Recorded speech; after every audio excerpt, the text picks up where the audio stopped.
London plan इस वक्त बिल्कुल अपने आखिरी मराहल में दाखिल है। अवाम ने जो रुकावटें खड़ी की थी उन रुकावटों को हटा दिया गया है। 324 का अहम फिगर जो बिल्कुल अब अचीव कर लिया गया है। ये 324 का फिगर क्यों अहम है, इसको अचीव करने के लिए, इसको हासिल करने के लिए क्यों इस हद तक बिल्कुल सामने है। पहले फॉर्म 47 तब्दील किए गए, जो फॉर्म 45 थे उनसे हटकर रिजल्ट बनाया गया, फॉर्म 47 बनाया गया है। और उसके बाद अब इस हद तक जाना पड़ा है कि कल जो इलेक्शन कमीशन ने एक मुतनाज़ फैसला दिया है, जिसमें जो रिजर्व सीटें जो सुन्नी इत्तेहाद कौंसिल को मिलनी थी, अब वो रिजर्व सीटें पीटीआई या सुन्नी इत्तेहाद कौंसिल को नहीं मिलेंगी। अब वो सीटें किसको मिलनी है? अब पीपल पार्टी, एमक्यूएम और जो पीएमएलएन है, इनमें डिवाइड होंगी वो जो रिजर्व सीटें मिलनी थी पीटीआई को या फिर सुन्नी इत्तेहाद कौंसिल को। अब इससे होगा क्या? क्यों ये इतने पड़े हुए हैं 324 के फिगर के पास? ये आप लोगों को पता होना चाहिए। इसमें यह है कि जो ही लंदन प्लान डिफाइन हुआ था, जब नवाज शरीफ के वापसी की तैयारियां शुरू हो गई थी, नवाज शरीफ साहब यहाँ पे आ रहे थे, तो उनको फैसिलिटेट करने के लिए यहाँ पे कोई बंदा चाहिए था। अब वो किस बंदे ने फैसिलिटेट किया है? जब नवाज शरीफ साहब एयरपोर्ट पर उतरे, क्योंकि नवाज शरीफ की वापसी में सबसे बड़ी रुकावट जो थी उसके वो केसेस थे जिनमें वो कन्विक्टेड मुजरिम थे। तो उन केसेस में उन्हें रिलीफ कहाँ से मिलना मुमकिन था? जहाँ से रिलीफ मिला है तो बदले में जाहिर सी बात है वो भी तो कुछ चाहेंगे ना, उनको भी तो कुछ दिया गया होगा। वो एम बैठ के तो रिलीफ नहीं देंगे ना। जो ही नवाज शरीफ साहब उतरे हैं एयरपोर्ट पे तो बायोमेट्रिक्स वहीं पे पहुंच गए। जो केसेस थे उनमें झटपट जमानतें वगैरह हो गई। नवाज शरीफ साहब एक दिन भी जेल में नहीं गए। ये जाहिर सी बात है किसी ना किसी के तो मरहून मिन्नत है।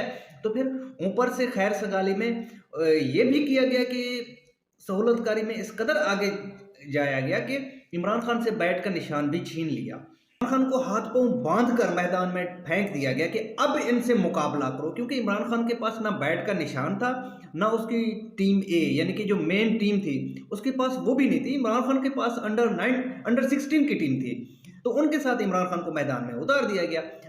तो जिसने अब इतने एहसानात किए हैं, जिसने बल्ले का निशान भी छीना है, जिसने एक दिन जेल नहीं जाने दिया, जिसने जमानतें भी करवाई है, जिसने बायोमेट्रिक्स भी एयरपोर्ट तक पहुंचाया, अब जाहिर सी बात है उसकी एक्सटेंशन तो बनती है ना।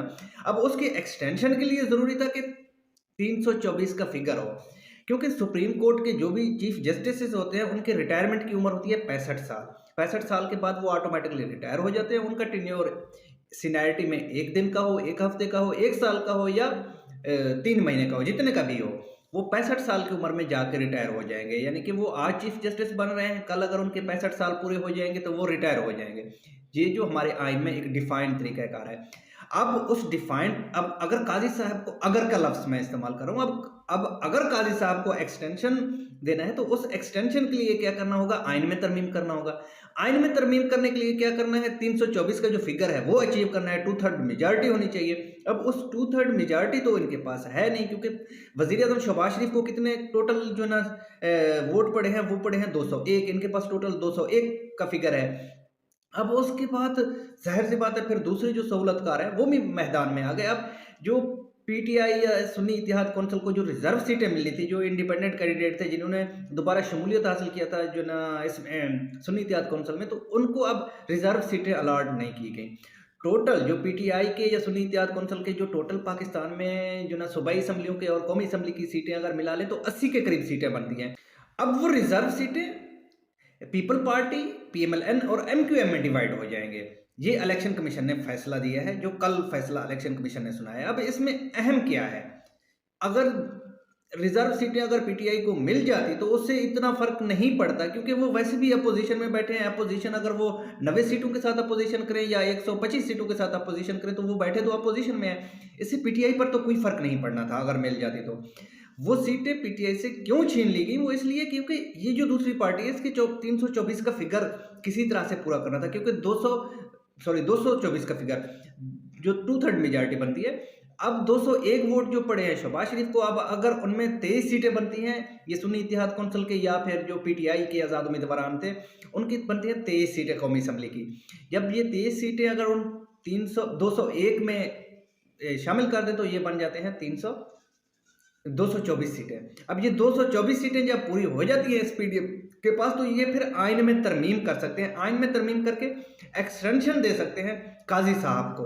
अब नवाज शरीफ की ये ख्वाहिश भी होगी कि किसी तरह से काजी साहब को आगे एक्सटेंड किया जाए, क्योंकि इस वक्त जो भी बैठे हुए हैं ना ताकत पावर कार्नर, वो चाहे ब्यूरोक्रेसी हो, वो चाहे एस्टेब्लिशमेंट हो, वो चाहे अदलिया हो, इन सब में जो भी ऊपर बैठे हुए हैं तो उनकी पर्सनल क्लैश है इमरान खान के साथ। और नवाज शरीफ साहब को ये लगता है कि इनके होते हुए तो एटलीस्ट इमरान खान जितने भी वोट हासिल कर ले तो इमरान खान इक़्तिदार में नहीं आ सकता।